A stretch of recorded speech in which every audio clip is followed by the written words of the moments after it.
Hello mga kababayan, mga ka-FPJ Legacy. Kamusta po kayo? Naway nasa mabuti kayong kalagayan. At kung kami naman po dito sa Mindanao, marahil ay nabalitaan na ninyo ang nangyaring lindol sa Jensan, pati na rin sa bayan ng Glan, Malapatan at sa iba pang probinsya. Ngayon ay meron po kaming plano, ang FPJ Legacy, ang inyong FPJ Legacy, magkakaroon ng earthquake relief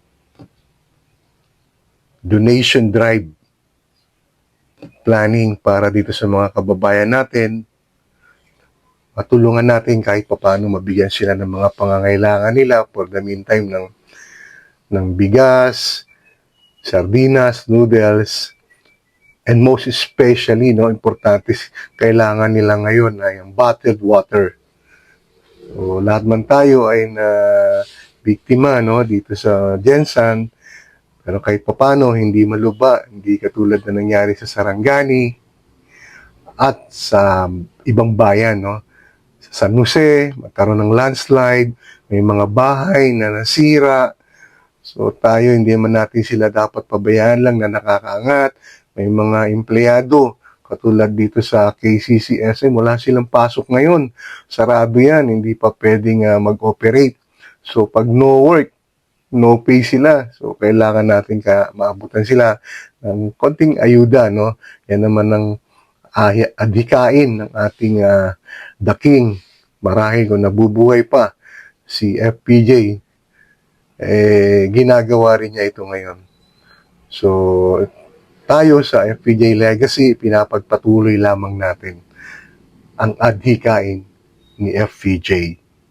So ito, pakikita namin sa inyo ang mga naging aftermath nitong magnitude 7.8 earthquake dito sa Jensan na nangyari noong June 8, 2026. And since dito tayo nakabase sa Mindanao, hindi natin dapat pabayaan lang ang mga kababayan natin. Ang Mindanao, isa pa naman yan sa paboritong lugar ng ating daking. In fact, may movie nga, si FPJ, na kung saan ay namatay siya, nabalitaan nyo ni siguro, nagalit ang mga viewers, binato yung screen, dahil ang mga Mindanao ayaw nilang nakikitang namamatay sa pelikula ang kanilang idolo. At yan ay sa pelikulang Asidilio. Ayaw naming nakikitang mamamatay ang ating idol. So, nangyari yan sa Zamboanga back in 1971.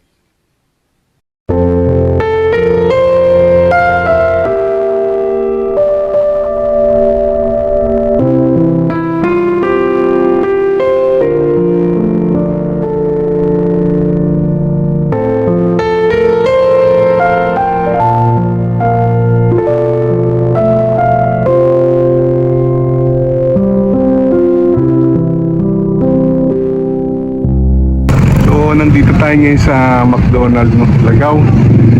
So binabantayan ng mga pulis kasi may mga magnanakaw daw at may mga pera pa daw na naiwan sa loob, kaya nagbabantay sila yung mga kasama nating mga police women. Ayan. So yung McDonald's, ayan, bago lang ito totally wreck siya, guys. And sana wala namang buhay na na-claim. So may mga naiwan para sa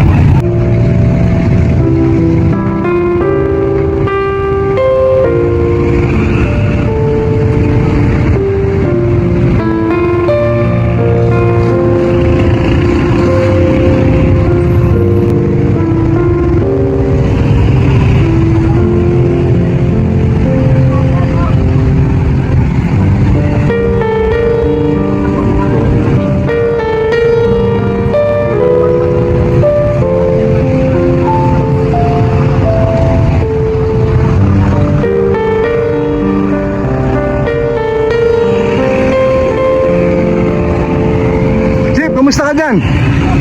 Ha? Andiyan pa yung mga motor, pero wag lang wag rin kayo kumpiyansa, ha? Kasi may mga aftershock pa. McDonald's, bago lang to, McDonald's Lagaw. Yan. Pero in fairness ha, si McDonald nakatindig pa doon, oh. Ay, motor pa, oh.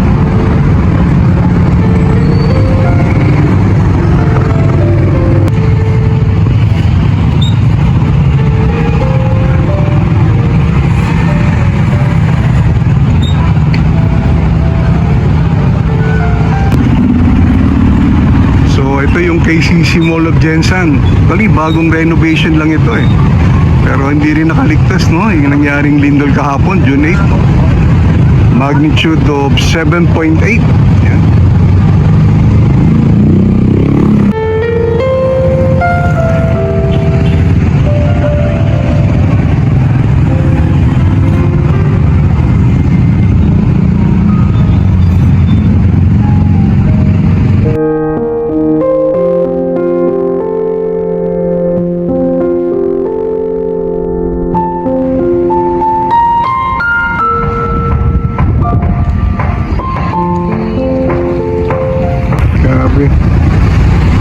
Hindi mo akalain, sabagay matagal na rin to eh, no?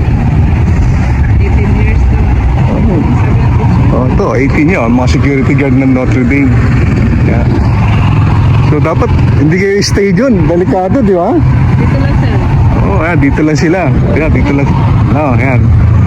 Ay, nung kasalukuyan nandun kayo. Dito, stay dito. Eh, si Mom. Ay, asa loob ka pa nung ano? Grabe. Eh di marami na rin estudyante nun, di ba? 7:30 si Mom. Wala, kami dito sa 16 pa yung pasok. Ah, buti na lang, wala pa. Yung mga college. Yung mga teachers lang. Mga teachers.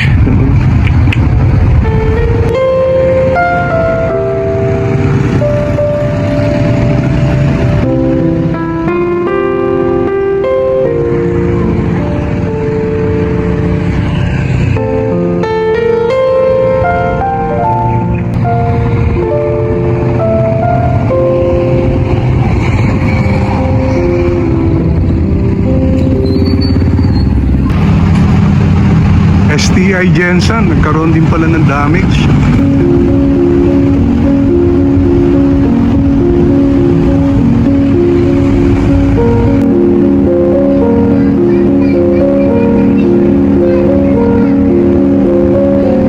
So ito naman ng SM Jensen.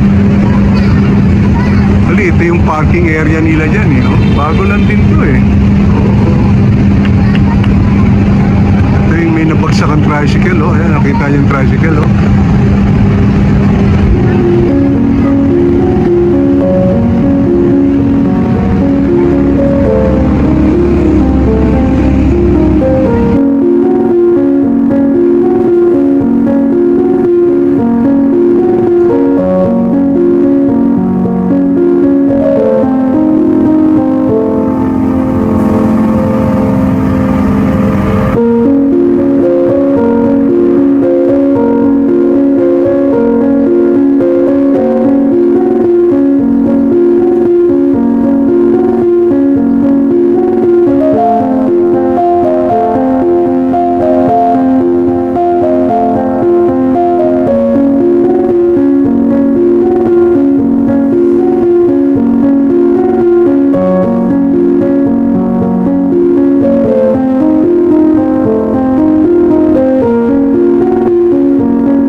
Chicken House. Ako sa masarap ang kanilang garlic chicken.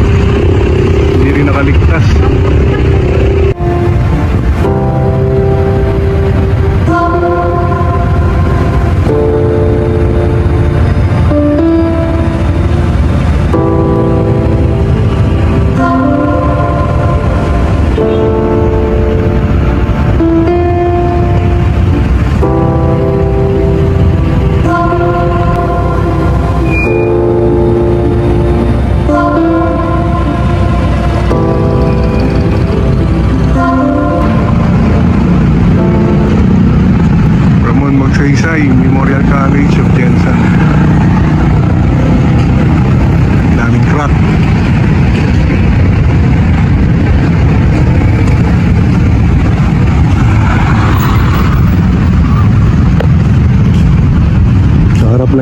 global eh.